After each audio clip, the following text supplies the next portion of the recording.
Okay, here we are, Matthew Russell Lee, Inner City Press, here at the Southern District of New York. Today, Monday, June 22. There's a cacophony, and there's a lot of cases that we'll be covering. But first, some work we did over the weekend. We cover the artificial intelligence legal beat pretty closely. In fact, we're trying to unseal Suno, the music AI company's training data in the District of Massachusetts. But over the weekend, we did a series of FOIA requests to states for their action on AI, for their actions on data centers.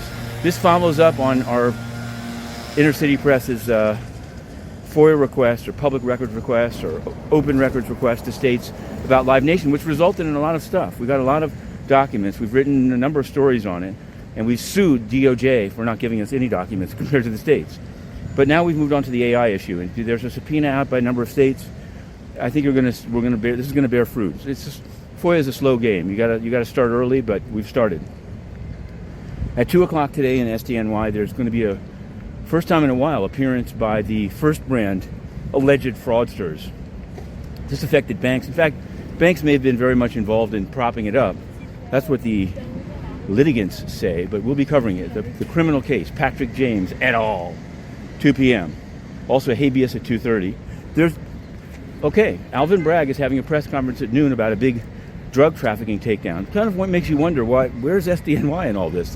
Usually drug trafficking means across state lines, and if it's across state lines, it's a federal crime. As we used to sing about Ghislaine Maxwell. So we may go, I'm hoping to go, and we may have some live material from over there. Let's go financial as we turn the corner. Financial and good government. Now, Michelle Bowman is the head of banks of supervision for the Federal Reserve Board. She's been urging them to speed up approvals, ever faster, ever more automatic. Consider fewer and fewer comments to be substantive, even though they're from rural people. For example, in Kentucky and Ohio, opposing mergers there. Well, right after the Fed's FOMC interest rate announcement, she did a briefing to a private event of Bank of America and took questions. It emerges. She says it's okay. She says she didn't talk about interest rates. I'm not sure what the other governors think, but I know what I think, which is that got to stop being openly so pro-bank when you're privately briefing banks. That's my view. And we have a FOIA lawsuit against the FRB, and they haven't even done a notice of appearance yet. Now, I've respected them a long time. They're the gold standard in some sense, but that's why they have to police themselves. Sorry for all the cacophony. We're almost there. We're almost there. There's one financial. Here's another one. Speaking of which, the First National Bank, let's do it by their initials, FNBO, Omaha, trying to buy Blue Ridge. We've commented. Now, interestingly enough, it's only to the FDIC. The Fed is probably going to give them a waiver. That's what things are not, those who cover the Fed are not even covering that.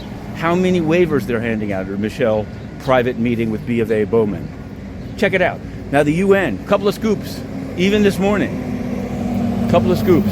One, leaked budget documents from the peacekeeping budget. See, these summers, I guess it's every 2 years, all I know is that it was covering the late June, early July budget cycle in which Antonio Guterres was excusing the genocide in Cameroon against the Anglophones in exchange for a vote by the then chair of the Budget Committee. We covered it, roughed up, thrown out, no appeal, never back in.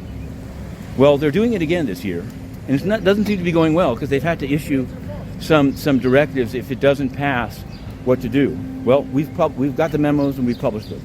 That's how we go. We're going to keep reporting. Where's Mike Waltz on all this? The U.S. ambassador that's supposed to be reforming the UN? Nowhere to be seen. Maybe he's on the roof of the UN getting ready for his 4th of July blowout. Costs undisclosed. To be continued. We're going in.